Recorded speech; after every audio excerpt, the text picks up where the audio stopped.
Well, I'm still working on the Sentinel, and I have the stowage done. I kind of like having them magnetized because I can put them on this, it's just one of those Tamiya sanding sticks, and I can turn it as I need to get to it, and actually makes it pretty easy to work with. But that's just some contrast paint and a shade, and I've still got these little parts here to get done. The searchlight and the smoke injector there, got to get those done. But I want to do a little bit of work on the base now. So I'm starting off with some Eshin gray that I've thinned down pretty heavily with water. I'm just going to start by stippling on an old acrylic brush this paint here. Now what I'm going to do is this, ultimately I want to have, it's a desert base, but you'll see there's a lot of rock kind of patterns, rock pieces, and then there's dirt over it. I think I talked about one when I put the picture up on, I think it was Instagram, somebody said looks like a vegan pizza, and I'm thinking that's not any kind of pizza I'd ever want to eat. But I mean, not that I wouldn't eat a vegan pizza, but if that's what a vegan pizza looked like, I wouldn't want to eat that. But anyway, I'm going to cover this in this Eshin gray, and of course, because it's so thin, it's going to let a lot of the black shine through, and just going to create a lot of shadow and depth, and just kind of a lot will be going on once it dries. Because this, when you thin it down this much with water, acrylic paint, generally it's going to dry more transparent than it goes on. When it goes on, because it's wet, it's glossy, it's reflecting more light, and usually what you get is something that's, when it dries, it's not as reflective, so it doesn't reflect back as much light, and so it just appears a little more transparent. It's actually quite transparent right now, but that reflectivity kind of hides that. So I'm just going to get this on, and I'm going to do my best to get it down into all the little nooks and crannies, because there's a couple of places that I missed with the primer. I think I mentioned in a previous video that I brushed on the primer, just Badger Stynel Res primer. So this will kind of cover that up, those places. And if it doesn't, in the end, it's brown. So it's because it's mostly, the base is mostly cork underneath. So if it shows up as brown, well, that goes with the whole desert theme, so it won't be a problem. If you haven't noticed, my voice is still a little rough. So I don't think I've ever had because it's really basically a cold, I don't ever think I've had one that has hung on this long. Today's February 18th. This started January 3rd, and I feel fine. I don't have any of the symptoms I'd had previously, but it just seems to still kind of hang around in my sinuses and give me I'm constantly having to clear my throat. It's just weird. I've been talking to a lot of people around here that have had the same thing, and they're like, yeah, it's taken me 6 to 8 weeks to completely shake it. So, but at least I feel better. That's the main thing. But anyway, I've got this on here, and I'm also going to go ahead and do the grass tufts. I'm just going to get them soaked in pretty well, because my plan is to go with a lighter shade of gray. I started to say a lighter shade of pale. I can't say a lighter shade of without just saying a lighter shade of pale. But lighter shade of gray over this, and then unless I change my mind, I'll probably do some dry brushing with a very light gray, or maybe white. I'm not sure. But then, because, if you're saying, well, why are you using gray to do a desert base? I'm going to use contrast paints over it. And the contrast paints will bring in the browns, but I'll also use some others to keep some of the rocks looking a little bit gray, and just to give them a little bit of tonal difference and stuff like that. If you're hearing my cat in the background, she's very, very old, and apparently very old cats sometimes just meow. And she's in generally good health, but she's deaf. We figured out she's lost her hearing, and her eyesight's not real good. And the oddest thing is, whenever she goes over to the water bowl, she knows where it is. She can get water, but she stands there and she goes meow, meow, meow a few times before she drinks her water. Then she drinks her water. So, anyway, I'm rambling this morning. So anyway, there, got that painted. Give that a little bit to dry, and then I'll move on to the next step. Okay, I dried it mostly with a hairdryer. There's still some wet spots, but I'm not worried if that layer of paint and the next layer kind of have some blending. I'm not too worried about that. Next one I'm going to use is Dawn Stone. This one, Dawn Stone. I have to say it with a southern accent. Get in my southern. I'm going to do the same kind of thing, but I'm going to stick to mostly the high parts. I say mostly because, nature is random. So if I get some random stuff down in the nooks and crannies, that's okay too. It'll all look like a middle-aged old white guy played with toys. So that's pretty much what's going on. A lot of times when like I said, I thinned this heavily with water, I don't pay so much attention to the exact ratio as I do how does it look visually. And if when I would have applied it the first time, even though I was filming it, if it would have been much thinner than I wanted, I would have stopped, added a little paint to it, and either not even mentioned that I'd already put some on, or I would say, well, I started this off, but the paint was too thin, so I added some to it. And of course, if it was too thick, then I would have just added water. But mostly when I'm thinning stuff, I do it by not ratio, but rather I eyeball it. It's kind of like when I'm thinning paint for the airbrush. I get asked a lot with airbrushing. Well, a lot being relative, a lot for me, which is, like once a month. But, somebody will say, hey, I'm going to use this paint. How much should I thin it? And I've gotten where more and more I just say thin it 50-50 and then adjust from there. I used to give a big long explanation, but to be honest, one time a guy told me, couldn't you have just said 50-50? And I was like, okay, I'll just say 50-50. Sorry for using words. But yeah, I would recommend if you're, because I've talked to some folks that, they won't do things because they're like, I just wasn't sure what ratio. I'm like, then figure it out. A lot of what I've learned has been by watching others and listening to others and maybe taking the opportunity to ask some questions. But there's also a whole bunch that I've learned just by figuring it out. I'm a curious as in not, I am curious as in, weird, but I'm odd. But curious as in, how does this work? So, if you're not sure, get an old model, get a plastic toy that you prime. You can go up to the dollar store and buy a plastic fire truck or an airplane or a car, hit it with primer, and that's your test model right there.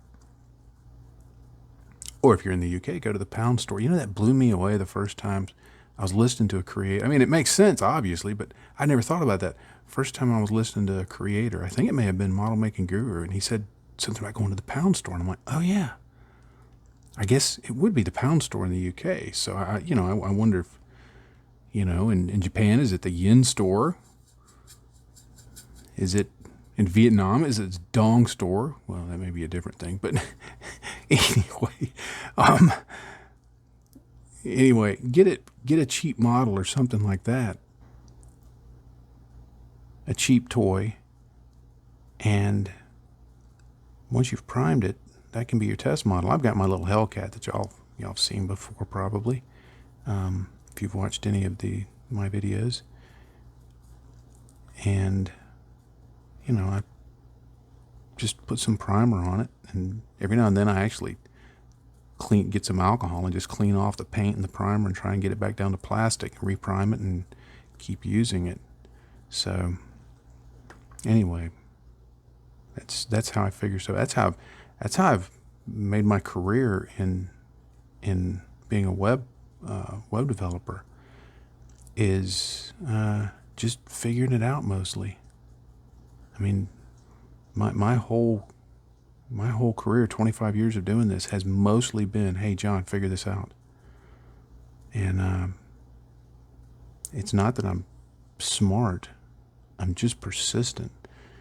And I keep trying until I figure something out. I keep asking questions, keep reading, keep trying, keep coding. And all of a sudden I'm like, hey, look, it worked. So it's the same thing. It's like with bases. And I'm obviously in ramble mode here. So you can turn on Zeppelin, ramble on, and but I used to be intimidated by bases, and then finally somebody said, just make a base, dude. Just keep putting stuff on. Just stack stuff up, put stuff on, glue stuff on, make it look bumpy, make sure the model fits on, and then just start painting all sorts of colors on it and wet blending, and just make a mess, and just keep making a mess until it no longer looks like a mess, but it looks like a base. And doggone, if that didn't work, that's pretty much what I do now. You know, I take it from a vegan pizza to whatever this is turning out to be. And it's just experimentation and just doing stuff that, you know, you keep adding stuff and adding stuff and adding stuff. And eventually it looks like a base. There have been a few that I've done that, you know, I'd just be like, okay, whatever, I don't like that, so, but I need to get it done, so we'll just call it done because at least it looks like a base. And a few times I put stuff out and people would be like, oh, dude, that base is amazing. How'd you do that? And I'm like, well, I just messed it up. You know, now other times I've done bases and I think, hey, that looks pretty good. And, you know, somebody would tell me it looks like a vegan pizza. So you never know what you're going to get. But anyway. All right, now I'm going to actually let this fully dry now because the next step will be dry brushing, and I don't want the dry brushing to pull up any moisture and start streaking that around, so this is going to have to be completely dry. All right, now I'm going to switch to Administratum Gray. It's just a very light gray, and I dried it with a hairdryer. I'm not going to say it's 100% dry because I'm ready to move on to the next step.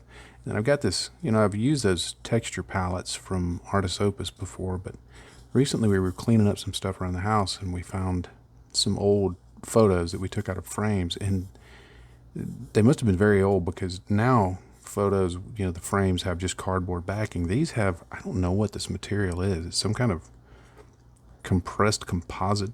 I guess it's wood or maybe it's cardboard. I don't know what it is, but this side is smooth, but this side is very textured, and it feels almost like one of those texture palettes. And the cool thing is, instead of having this giant texture palette, I realized I really like this small size like that because I can put it here and it doesn't take up a lot of space, but I can hold it still and it's just right there. And anyway, I'll see if I can figure out what kind of material this is.